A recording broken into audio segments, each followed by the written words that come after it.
Okay, this is integrated geometry, lesson 10.3. We look at the application of the properties of the chords. All right, let's just review. You are very familiar with the diameter of the circle, okay?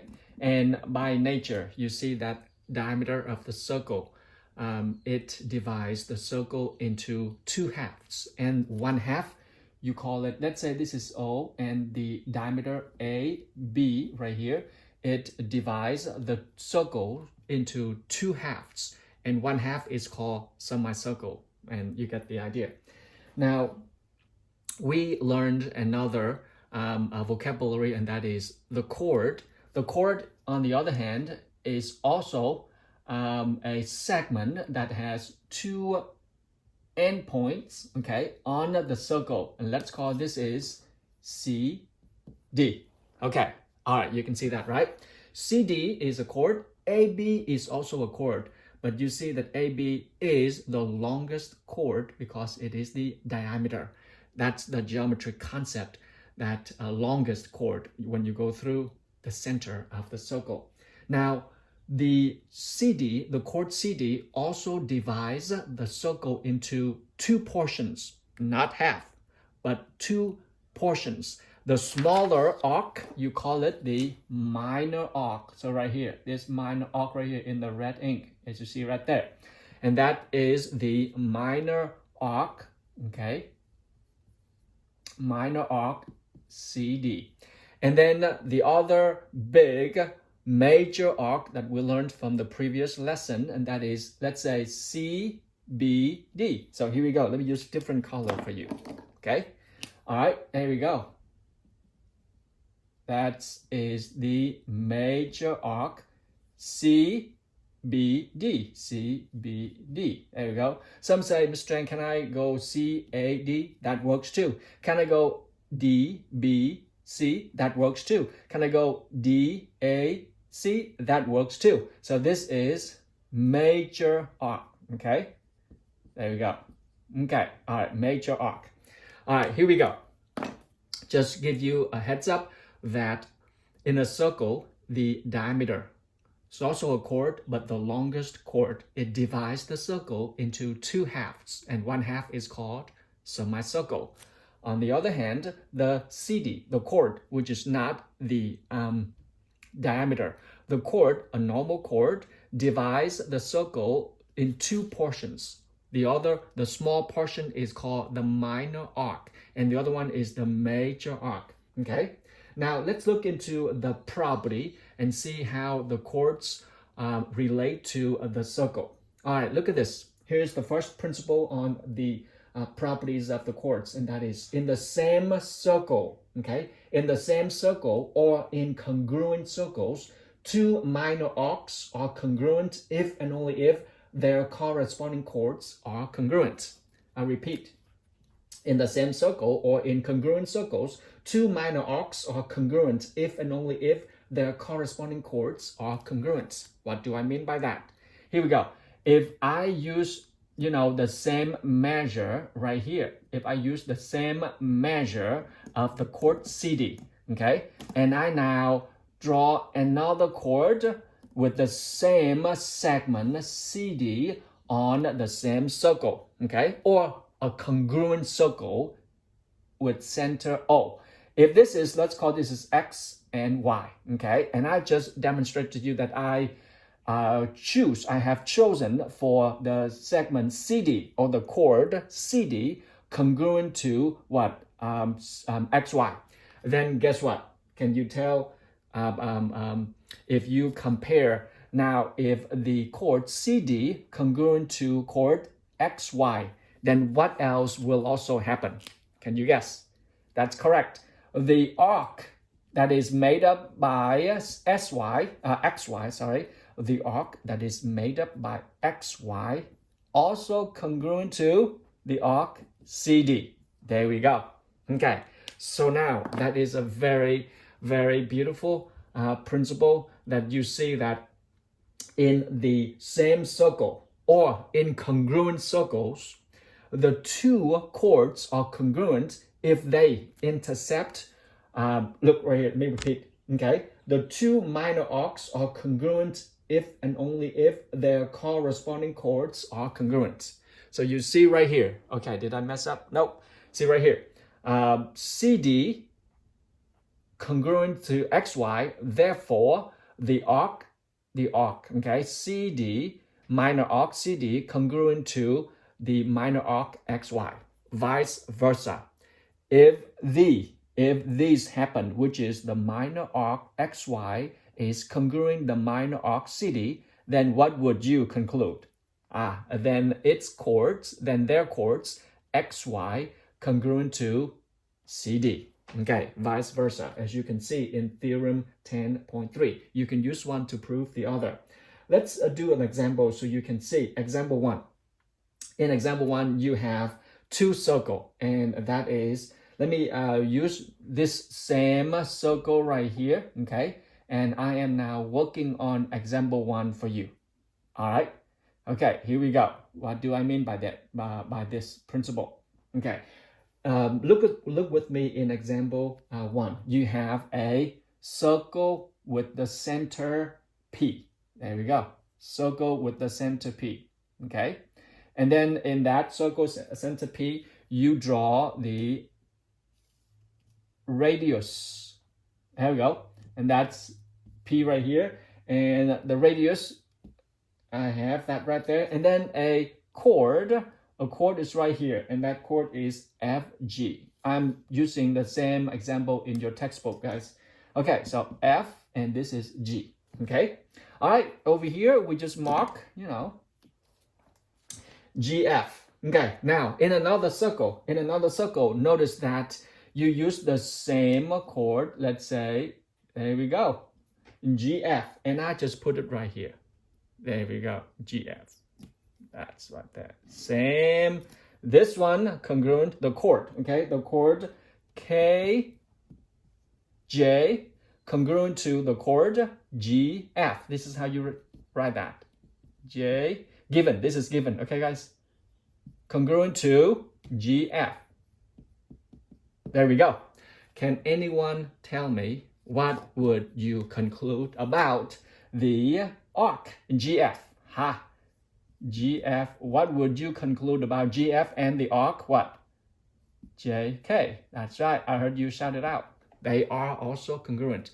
If this happens, then this also happens. Vice versa. If this happens, then this also happens. There we go. I just want to give you a heads up right there for you. Okay? All right. With the condition, you say, Mr. Dang, with the condition, remember, what condition, Mr. Dan? The condition is that the radius, these two circles must be congruent. Correct. These two circles right here must have the same what? Radius, which is like how this is O. And then if this is, 2 marks, then that's 2 marks right there. Okay? In two congruent circles, then you have this theorem applies to them as well. All right, let's move into a small concept that you already know, and that is bisecting arcs. What do I mean by that? What does the textbook mean by that? Let's look at this, for example. The circle center O has the arc JK. What if right now Mr. Dan is making another radius from O that is bisecting? Noticing I make a perfect right angle to this segment JK. All right, and then I'm gonna give you a powerful principle. What if right now, let's call this right here. I'm gonna take this up. Okay, guys? Here we go. Look at this right here. O, let's call this is H. Got it? Okay, here we go.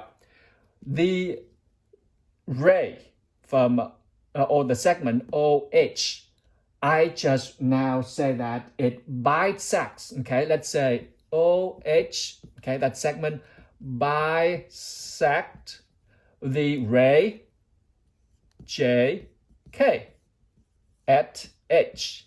Okay, what does that mean? You learn and you understand the concept of bisecting. If OH bisect what? JK at the point H, then guess what? That's right. then this right here, it splits, it cuts that arc into equal to two congruent arcs, and that is JH congruent to, that's right, HK. If OH bisects JK at H, JK here is an arc and OH is a segment or could be a ray if you extend H, then what? Then you will have HJ or JX, the arc HJ congruent to the arc HK. There we go. This is HK. There we go. Just to give you a heads up, okay? And you know this concept already. I like for you to capture something very, very good. Look with me in theorem 10.4. And here, if one chord is perpendicular bisector of another chord, then the first chord is a diameter. There we go. Noticing, I just used a very powerful geometric principle to draw a perfect OH as the, segment bisector to JK. And then you saw me make a perfect perpendicular from OH to JK to make my point right here. Here is the point. If one chord, okay, or one segment in the circle that starts from center, okay, I repeat that. If one chord perpendicular to another chord, there we go, perpendicular to another chord, then the first chord that I said is the diameter of the circle. Isn't that cool? I repeat, if one chord, let's say this is H, put it this way, N, okay? If HN is perpendicular bisector to another chord, JK, then the chord HN is the diameter, meaning that HN, that chord must go through the center O. That's the powerful principle in the properties of the chords, okay? All right, so now we are going into another theorem in 10.5. Okay, what does 10.5 say? If a diameter of a circle is perpendicular to a chord, then the diameter bisects the chord and its arc. Now, it's a reverse of that, okay? Here we go. If a diameter HN, okay, if the diameter HN is perpendicular to the chord, if it is perpendicular to the chord, then what? Then the diameter bisects the chord and its arc. Isn't that wonderful? Look right here.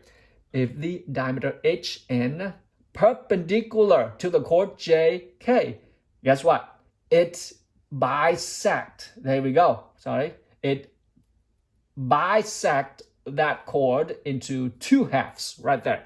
If let's say if this is the value for call it V, okay? All right, can you see V here, guys? There we go. Then you see JV, the segment congruent to VK. There we go, VK. All right. You see, I repeat, this is all together. The diameter, if it is perpendicular to any chord, then that diameter will bisect the chord JK into equal segments. And that you will see the application is huge, guys. Okay, so now repeat all together in theorem 10.4 and 10.5.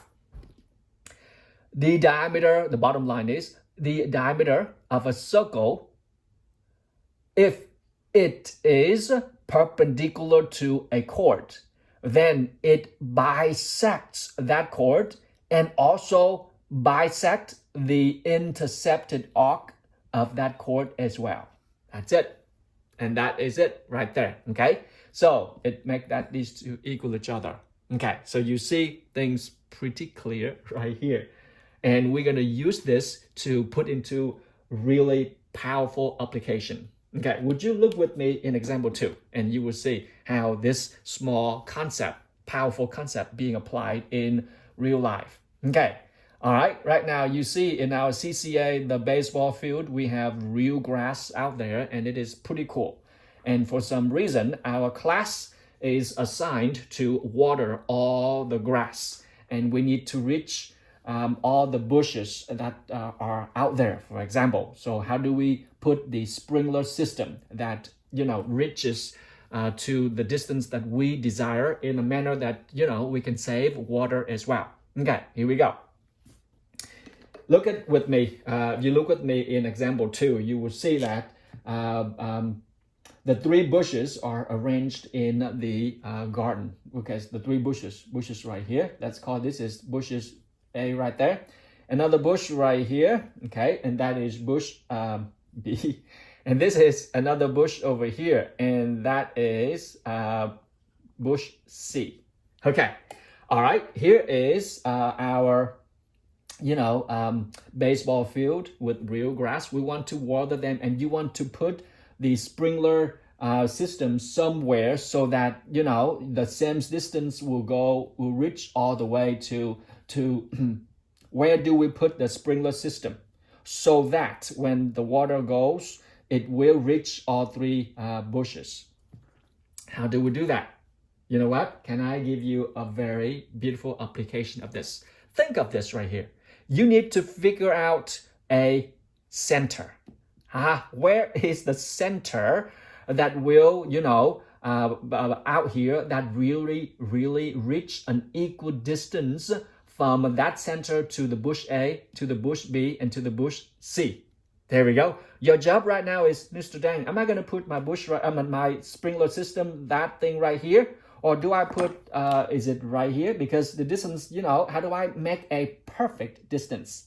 Another way to say, oh, Mr. Dang, can we find the circle whose center somewhere out here that all of this right here will have an equal distance? That is a radius right here.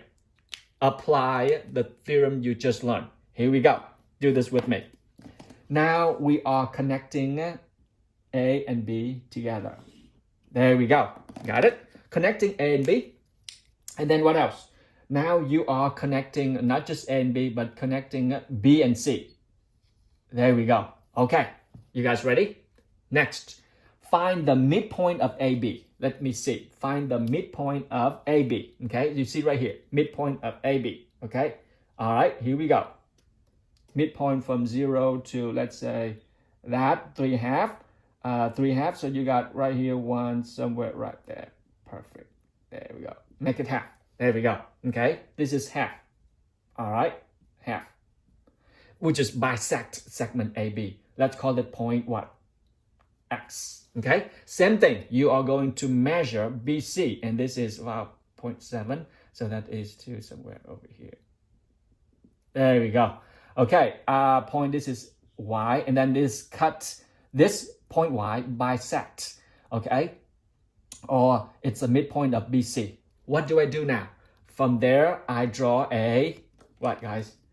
A perfect perpendicular right here. We're almost there. Look, perfect perpendicular. There we go. You see it? Now from right here, do the same thing. I draw the perfect perpendicular from that point down right here. Guess what?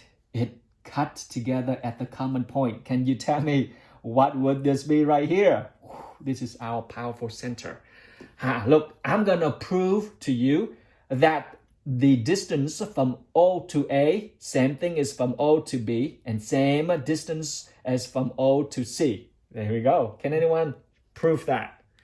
I hear your voices. Good. Look, if Mr. Dang now connect OA, there we go, and OB, there we go, and this is what? And then, there we go. Okay, noticing that we just have 2 right triangles right here. Guess what? Right here, look at this. You see right now, this is the best way to show to you that this is a triangle OAB. And we see that OAB, let's say from the vertex O right here, okay? A triangle that has the height OX, we just did, OX perpendicular to the opposite side and bisect that side into equal half. Therefore, this triangle, you can prove these two triangles, small one, equal each other. Or another way to say, triangle AOB is an isosceles triangle. You got it? Yeah, you can prove these small triangles congruent right here. But you can see that only in isosceles, not only, but isosceles triangle, the property says that if one, altitude perpendicular bisect the other side, then that triangle is an isosceles triangle with the vertex at O. If now we have that case, then you can conclude that AO congruent to BO. Okay, you see that? You can just really technically, you can prove these two triangles congruent. You can use multiple techniques here to prove that. But then you can just simply show that AOB is an isosceles triangle. Therefore, the two sides, AO congruent to BO. Same procedure. You can look at the triangle right here. Look at blue triangle right here. Okay. BOC. And I just showed to you that since I drew OY perpendicular to the segment BC and bisect that segment BC. Therefore, this is triangle BOC is also what? Isosceles triangle. Therefore, the two sides congruent to each other with the vertex O. Therefore, now all three sides AO, BO, and OC are congruent. And if you do this right here, you have a perfect circle. That's how the water system will go. See, picking the right center, you now deliver water into all same equidistant to A, B, and C. Isn't that wonderful, guys? Okay, and that is what example 2 is giving us in the application that you see every day in Springwood system. Can we go into example 3? And I think you will see more principle coming out over here. But example 3 is a small example that you can see right away. Here, look at this, example 3. I got it for you. Okay, see it? Example 3. This is example 3. Okay, you have everything right here. The circle with the center E, and they ask us to find the length AC. Now this is a little bit insulting your intelligence, but that's, hope you will not be offended. Here we go. They gave us already the BD is the diameter that goes through the center E. And then if that is the diameter, and then it's given to you that the diameter, it's what? It is perpendicular to the chord CA. Well, what does the principle say? If the diameter perpendicular to any chord, then it what? It bisects. That's right. It bisects that chord CA. Therefore, if you know FA is 7, what is the other guy? The other guy is half of that. So the guy is the same as that, which is what? Is also 7. There we go. So together, CA is 7 plus 7 equals 14. Like I said, it's insulting your intelligence. So you see that BD, the diameter by principle BD, bisects the chord because it is perpendicular to that chord if it is given. So, I hit that. It's okay. Okay, you got it? There we go. All right, so that is example 3. And I think there is one more powerful, see if you see that. Okay, good. One more powerful theorem, which is 10.6, which is right here. I'm going to do that for you right there. And then we will conclude our lesson today and set you up for your homework, okay? In theorem 10.6, what does it say?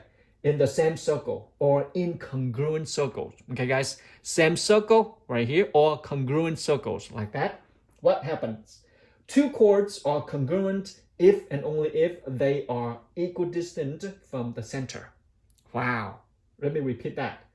In the same circle or congruent circles, two chords are congruent if and only if they are equidistant from the center.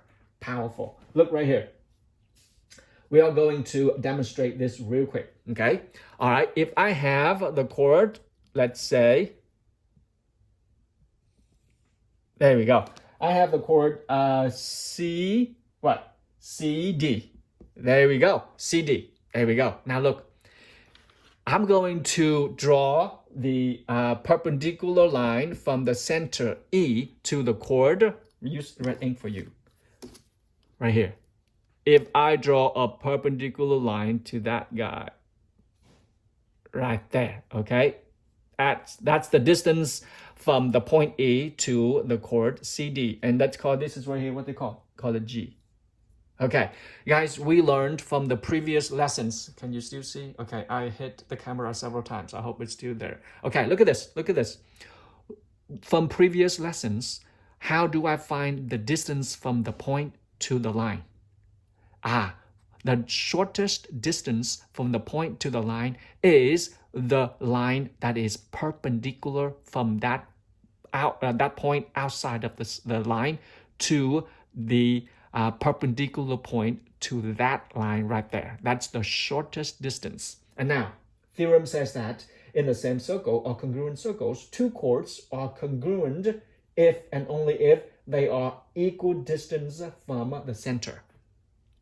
Okay, and how do you find another? Look, how do you find another congruent arc right here? Look, again, the two chords are congruent only if and only if they are equal distance from the center. So look right here. Okay, they are equal distance from the center. Look right here. There we go. If Mr. Dang draws somewhere right here, for example, right here. There we go, okay? If this guy is right here, and then from my drawing right here, if this guy congruent to this guy right here, let's call that another, let's say, any chord that runs through that point right there. There we go. Any point that runs through that chord right there. Let's call this is H. That's what they call. They call it AB. Okay, they call it, this is AB. Okay, so here we go. Here we go. Let me see this again. Okay. All right, let me pause this real quick. Okay, guys.